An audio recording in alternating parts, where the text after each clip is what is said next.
പുരോഹിതം യജ്ഞസ്യ ദേവവൃത്തിജം ഹോതാരം രത്നധാതമം അഗ്നിഃ പൂർവേഭിർഋഷിഭിര്ജ്യോ നൂതനൈരുതാ സദേവാംസേഹവക്ഷതി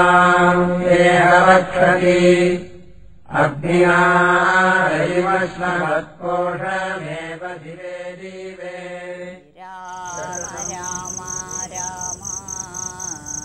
അമ്മ ആര്യങ്കാവില് കൂത്തുകൂരട്ടോ.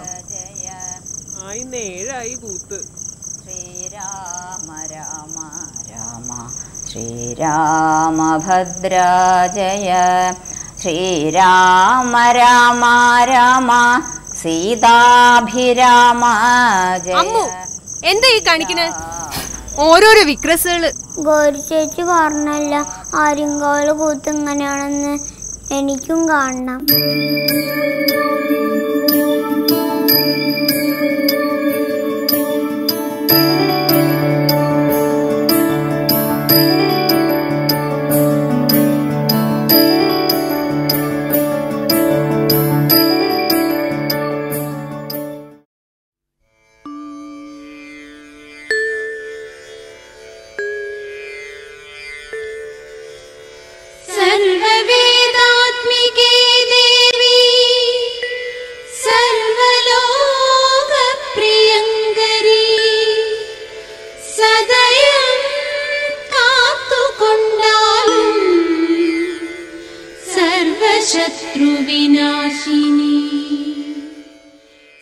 ശ്രീരാമൻ്റെ ജനനം മുതൽ രാവണവധം കഴിഞ്ഞ് പട്ടാഭിഷേകം വരെ ഇത്രയും സമ്പൂർണ്ണ രാമായണം തോൽപ്പാവക്കൂത്തിലൂടെ അവതരിപ്പിക്കുന്ന കേരളത്തിലെ ഏക ദേവീക്ഷേത്രം കളപ്പാറ ആര്യങ്കാവ് ഭഗവതി ക്ഷേത്രമാണ്. സർവശത്രുവിനാശിനി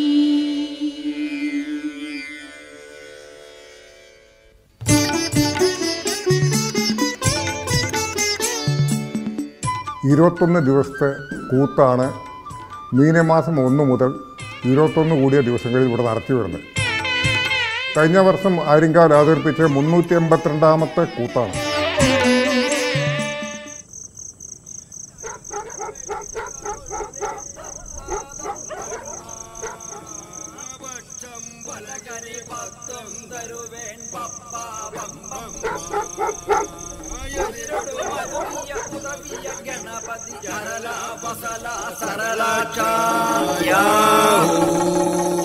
ഹരിഹരി ഗോവിന്ദ ഗോവിന്ദ ഗോവിന്ദ.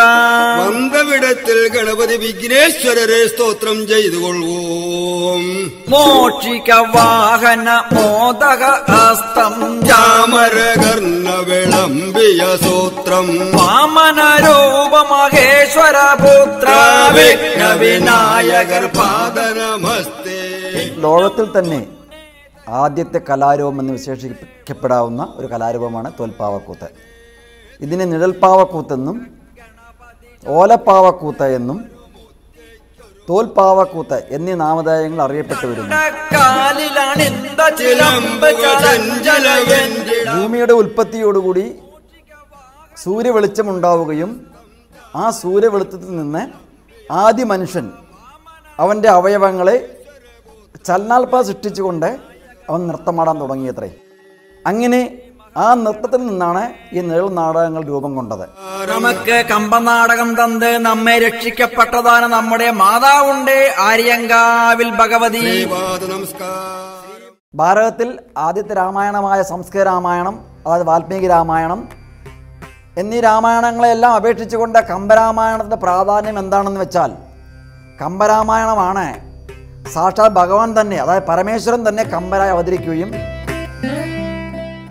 അത് തൻ്റെ പുത്രിയായ ദേവിക്ക് വേണ്ടി ആ രാമായണം കഥ ഏകദേശം 12,126 പരം പാട്ടുകൾ അദ്ദേഹം എഴുതുകയും അതിൽ നിന്ന് ഞങ്ങളുടെ പൂർവികന്മാർ എന്ന് പറയുന്ന പുലവന്മാർ എന്ന് പറയുന്ന ആ പണ്ഡിതന്മാർ 10ൽ 3 ശ്ലോകങ്ങളായി എടുക്കുകയും ആ 10ൽ 3 ശ്ലോകങ്ങൾ എടുത്തുകൊണ്ട് 3126 പാട്ടുകളെ അടിസ്ഥാനമാക്കിക്കൊണ്ട് നിർമ്മിച്ചതാണ് തോൽപ്പാവക്കൂത്ത് ആടൽപ്പറ്റ എന്ന് പറയുന്നത്. ഇതിന് ആടൽപ്പറ്റ എന്ന് പറഞ്ഞാൽ ആടിക്കളിക്കാൻ ചേർവയായ വിധം തയ്യാർ ചെയ്യപ്പെട്ടത്.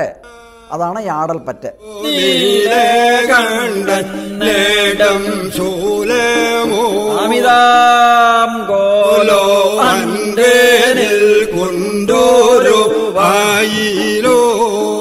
இந்த ബാണം തുടക്കപ്പെട്ടതായി രാമനങ്കേന്റെ പാർത്തു കൊള്ളുകരേൻ രാമ.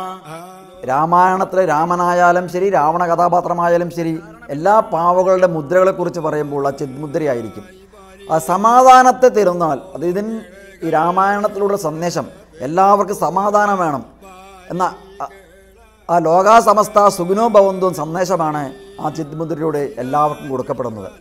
അപ്പോൾ നമുക്ക് കാണാവുന്നതാണ് കൂത്തുമാടത്തിൻ്റെ വലതുഭാഗത്തുള്ള സജ്ജന കഥാപാത്രങ്ങളും അതിൻ്റെ ഇടതുഭാഗത്തെല്ലാം രാവണൻ്റെ കഥാപാത്രങ്ങളുമായിരിക്കും. അപ്പം നന്മയും തിന്മയും തമ്മിലുള്ള പോരാട്ടത്തെ അടിസ്ഥാനപ്പെടുത്തിക്കൊണ്ടുള്ള കഥയാണ് ഈ രാമായണം കഥ.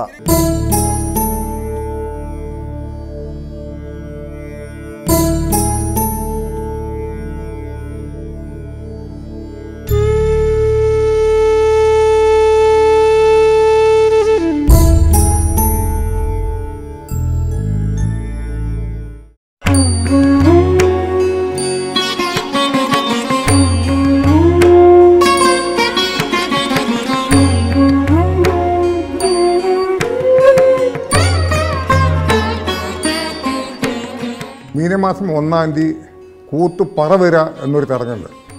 അതായത് പറയവേര കാവിലിറങ്ങി കൂത്ത് തുടങ്ങാനുള്ള അനുവാദം കൊടുക്കുക എന്നുള്ളതാണ് ആ ചടങ്ങിന് പറയാം.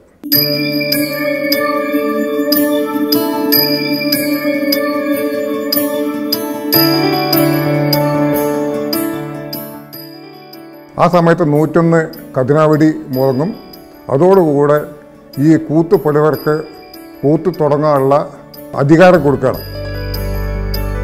ഏകദേശം 382 കൊല്ലം മുമ്പ് കവളപ്പാറ കൊട്ടാരത്തിലെ ഗണപതി രവിയുണ്ണി മൂപ്പൻ നായർക്ക് സന്താനങ്ങളില്ലാത്തൊരു കാലം ഉണ്ടായിരുന്നു. ആ സമയത്ത് ഏറെ ദുഃഖിതനായ അദ്ദേഹത്തിന് സ്വപ്ന ദർശനത്തിൽ കിട്ടിയ ഒരു ഇതാണ് ആയിരങ്കാവിൽ കൂത്തു തുടങ്ങിയാൽ കുടുംബത്തിൽ സന്താനലബ്ധി ഉണ്ടാവും എന്നുള്ള ഒരു ശിവൻ അരുളി ചെയ്തതായിട്ടാണ് അന്നത്തെ ഐതിഹ്യത്തിലുള്ളത്.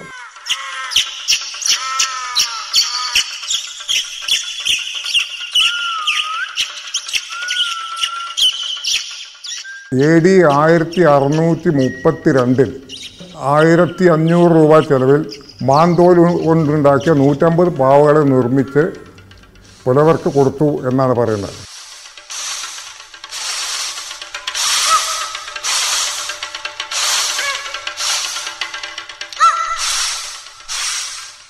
ഞങ്ങളുടെ പൂർവികരായ ചിന്നത്തമ്പി പുലവരും കൂടാതെ ഏറത്തെ ശിങ്കി പുലവരും എന്ന് പറയുന്ന ഒരു ഉണ്ടായിരുന്നു.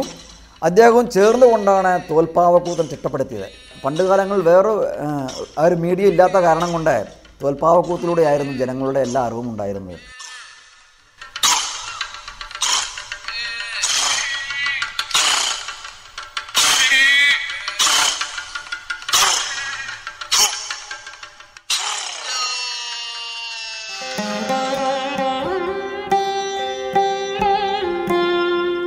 ലോകത്തിൽ തന്നെ ഈ പ്രത്യേകം സജ്ജീകരിക്കപ്പെട്ട കൂത്തുമാടങ്ങൾ എന്ന് പറയുന്ന നീളനാടക തിയേറ്ററുകൾ കേരളത്തിൽ മാത്രമേ ഉള്ളൂ.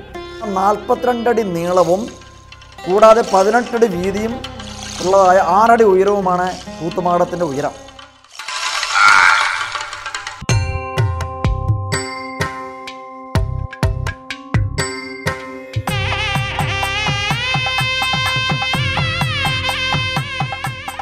ക്ഷേത്രത്തിൽ കേളികൊട്ടും അതുകൂടാതെ തന്നെ തായമ്പക എല്ലാ വാദ്യാഘോഷങ്ങളോടുകൂടി അതിഗംഭീരമായി തന്നെ ആഘോഷിക്കപ്പെടുകയും അതിനുശേഷം അതെല്ലാം അവസാനിച്ചു കഴിഞ്ഞാൽ ക്ഷേത്രനട അടച്ച്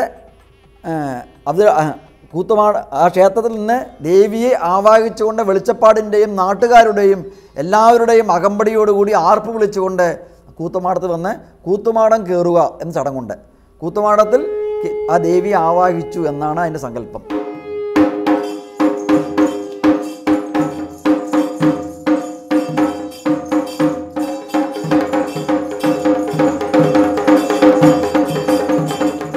പണ്ട് കാലങ്ങളിലൊക്കെ ഒരു 15 പേരുള്ള ഒരു സംഘമാണ്.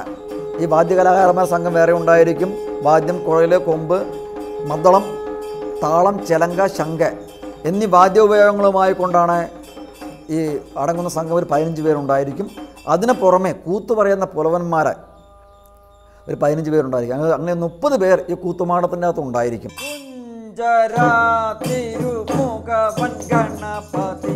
അങ്ങനെ ആദ്യം ഗണപതി, പിന്നെ സരസ്വതി, പിന്നെ നാരായണസ്വാമി, പിന്നെ എല്ലാ ദേവീ ദേവന്മാരെ സ്തുതിക്കുന്നു. അത് കഴിഞ്ഞ് വിളക്ക് കൊളുത്തുന്നു.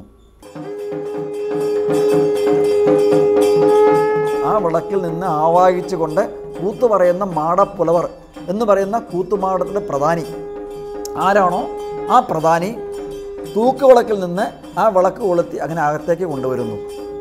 അകത്ത് കൊണ്ടുവന്ന് എല്ലാ വിളക്കുകളിലും ആ 21 വിളക്ക് കൊളുത്തുന്നു.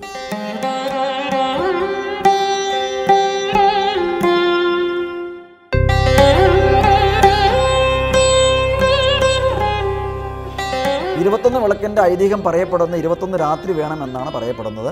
ആ ഓരോരോ വിളക്കിലും പ്രത്യേകം ചൈതന്യമുണ്ടായിരിക്കും.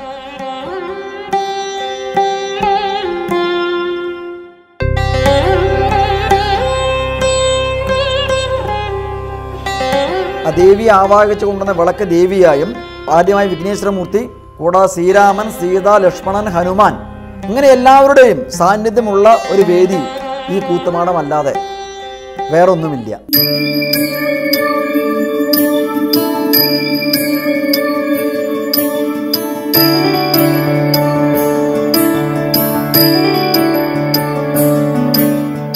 ഈ രാമ അവതാരം മുതൽ പട്ടാഭിഷേകം വരെയുള്ള കഥ രാത്രി 10 മണി മുതൽ നേരം വെളുക്കുവോളം 5 മണി വരെ 21 രാത്രി കൊണ്ടാണ് ഇത് അവതരിപ്പിച്ച് വരുന്നത്.